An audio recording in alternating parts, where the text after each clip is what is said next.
Hi hello ಸ್ನೇಹಿತರೆ ನಮಸ್ಕಾರ. ಹಿಂದಿನ ವಿಡಿಯೋದಲ್ಲಿ ಕೊಲ್ಲಾಪುರದ ಕನ್ನೇರಿ ಮಠದ ಬಗ್ಗೆ ಒಂದಷ್ಟು ಅಂಶಗಳನ್ನು ನೋಡಿದ್ವಿ.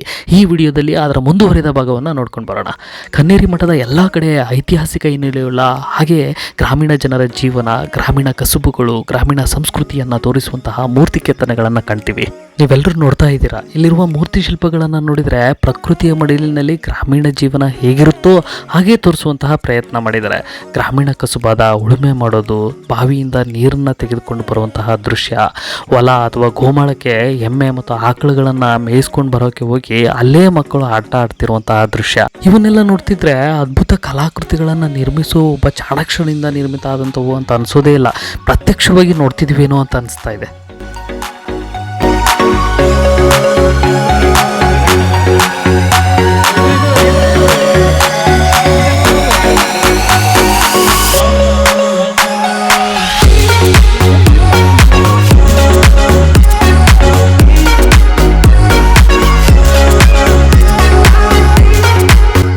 ಈ ಚಿತ್ರಣ ನೋಡಿ, ರೈತ ತಾನು ಬೆಳೆದಿರೋ ಬೆಳೆಯನ್ನು ಒಣಗಿಸಿ ಶೇಖರಣೆ ಮಾಡ್ತಿರೋದು, ಪಕ್ಕದಲ್ಲಿರುವಂತಹ ದೃಶ್ಯ ಬೆಳೆ ಕಟಾವು ಮಾಡಿದ ನಂತರ ಎತ್ತುಗಳಿಂದ ಕಾಳುಗಳನ್ನು ತೆಗಿತಾ ಇರೋದು.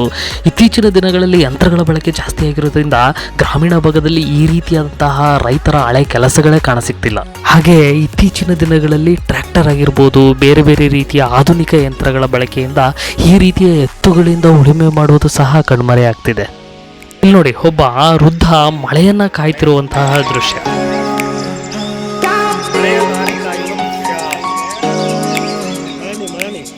ಇನ್ನು ಈ ಒಂದು ಚಿತ್ರನ ನೋಡಿ, ಎಲ್ಲ ಹಿರಿಯರು ಮರದ ಕೆಳಗೆ ಕೂತ್ಕೊಂಡಿದ್ದಾರೆ. ಅವರ ಮುಂದೆ ಒಂದು ಪುಟ್ಟ ಮಗು ಮಗ್ಗಿನೋ ಕಾಗುಣಿತನೋ ಏನೋ ಒಂದು ಹೇಳ್ತಾ ಇರುವಂತಹ ದೃಶ್ಯ ಅಂತ ಅನಿಸ್ತಾ ಇದೆ. ತುಂಬಾ ಚೆನ್ನಾಗಿದೆ ಅಲ್ವಾ? ಗ್ರಾಮಗಳಲ್ಲಿ ಯಾವ ರೀತಿ ಮನೆಗಳಿರ್ತಾವೋ, ಮನೆ ಮುಂದೆ ಯಾವ ರೀತಿ ವಾತಾವರಣ ಇರುತ್ತೋ ಅದೇ ರೀತಿ ನಿರ್ಮಿಸಿದ್ದಾರೆ. ಇಲ್ಲಿ ನೋಡಿ, ಇವಾಗೆಲ್ಲ ಜಿಮ್ನಲ್ಲಿ 6 ಪ್ಯಾಕನ್ನು ಬರ್ಸ್ಕೊಂಡ್ರೆ ಅವಾಗ ಗರಡಿ ಮನೆಗಳಲ್ಲಿ ಪ್ರದರ್ಶನ ಮಾಡೋದ್ರ ಮೂಲಕ ದೇಹದಾಢ್ಯತೆಯನ್ನು ಬೆಳೆಸ್ಕೊಳ್ತಾ ಇದ್ರು. ಇದನ್ನು ನೋಡಿದರೆ ಆವಾಗಿನ ಕಾಲದಲ್ಲಿ ದೈಹಿಕ ಬೆಳವಣಿಗೆ ಬಗ್ಗೆ ಸಾಕಷ್ಟು ಗಮನವನ್ನು ಕೊಡ್ತಿದ್ರು ಅಂತ ಹೇಳಿ ಕಾಣ್ಬೋದು. ಇನ್ನು ಎಲ್ಲ ಗ್ರಾಮಗಳಲ್ಲೂ ಪ್ರಮುಖವಾಗಿ ಕಾಣಸಿಗುವ ಹಳ್ಳಿ ಕಟ್ಟೆ, ಗ್ರಾಮದ ಕೇಂದ್ರ ಸ್ಥಳದಲ್ಲಿ ಮರದ ಕೆಳಗೆ ಈ ರೀತಿಯ ಕಟ್ಟೆಯ ಮೇಲೆ ಸಾಕಷ್ಟು ವಿಚಾರಗಳನ್ನು ಹರಟೆ ಹೊಡಿತಿರ್ತಾರೆ. ಈ ರೀತಿಯ ಹಿರಿ ಜೀವಗಳನ್ನು ಎಲ್ಲ ಗ್ರಾಮಗಳಲ್ಲೂ ಕಾಣಬಹುದು. ಕರಡಿ ಕುಣಿತ ನಾವು ಚಿಕ್ಕವರಾಗಿದ್ದಾಗ ತುಂಬಾನೇ ಫೇಮಸ್ಸು. ಆದರೆ ಇವಾಗ ಕಾಡು ಪ್ರಾಣಿಗಳನ್ನು ಸಾಕೋದು ಕಾನೂನು ಪ್ರಕಾರ ಅಪರಾಧ ಆಗಿರೋದ್ರಿಂದ ಇದು ಇವತ್ತು ಕಣ್ಮೆರೆಯಾಗಿದೆ. ನಮ್ಮ ಕಾಂತಪ್ಪ ಸರ್ ಹಾಗೆ ಅವರ ಸಹೋದ್ಯೋಗಿಗಳು ತುಂಬಾನೇ ಒಳ್ಳೊಳ್ಳೆ ಮೂರ್ತಿಗಳನ್ನು ನಿರ್ಮಿಸಿದ್ದಾರೆ ಅಲ್ವಾ? ಆದರೆ ಇವೆಲ್ಲದಕ್ಕೂ ಒಂದೊಂದು ಕಾನ್ಸೆಪ್ಟ್ ಇದೆ ಅನ್ನೋದು ಮಾತ್ರ ಸತ್ಯ. ಇದು ಮೂರ್ತಿಗಳನ್ನ ಕೆತ್ತನೆ ಮಾಡಿದ್ರು ಬಿಡ್ರಿ, ನೋಡಿದ್ರೆ ಎಲ್ಲರೂ ಕೂಡ ನಗ್ಬೇಕು ಹಂಗೆ. ಮಳಿ ಬರ್ಲಿಲ್ಲ ಅಂದ್ರೆ ಅಂತೂ ತಲೆ ಮೇಲೆ ಇಟ್ಕೊಂಡ್ರೆ ಸಗಣಿಯಾಗ ಒಂದು ಪಪ್ಪಿ ಇಟ್ಟಿರ್ತಾರೆ, ಸಾಂಗ್ ಆಡ್ತಾರೆ. ಅವ್ರ ಮನೆ ನೀರು ತಂದು ಹಾಕಿ ನಾವೆಲ್ಲ ಕನ್ನೇರಿ ಮಠದಲ್ಲಿನ ಗ್ರಾಮ ಜೀವನದ ಕಲ್ಪನೆಯನ್ನು ನೋಡ್ತಿರ್ಬೇಕಾದ್ರೆ ಕಾಂತಪ್ಪ ಸರ್ ತಾವು ನಿರ್ಮಿಸಿದ ಮೂರ್ತಿಗಳ ಕಾನ್ಸೆಪ್ಟನ್ನು ಹೇಳ್ತಾ ಇದ್ರು. ಆದರೂ ಸಹ ಒಂದು ಪ್ರಶ್ನೆ ಕ್ರಿಯೇಟ್ ಆಯಿತು. ನಮ್ಮ ಮಲ್ಲಪ್ಪ ಸರ್ ಅಷ್ಟೊಂದು ಆಶ್ಚರ್ಯವಾಗಿ ಏನು ನೋಡ್ತಾ ಇದ್ದಾರೆ ಅಂತ ಮಾತ್ರ ಗೊತ್ತಾಗಲಿಲ್ಲ.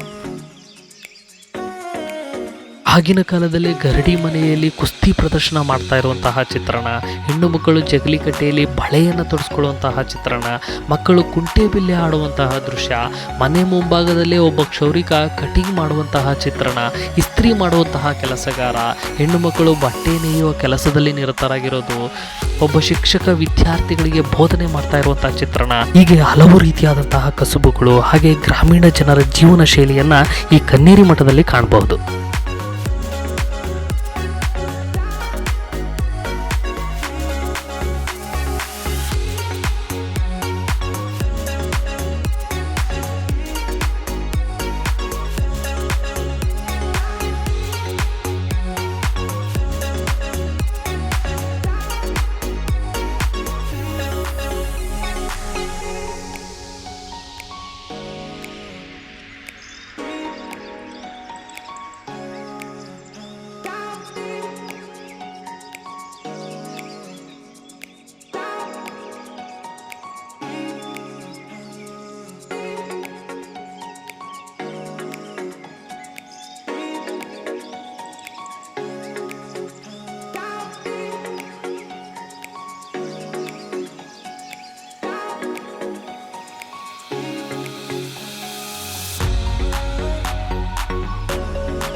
ಕಾರ್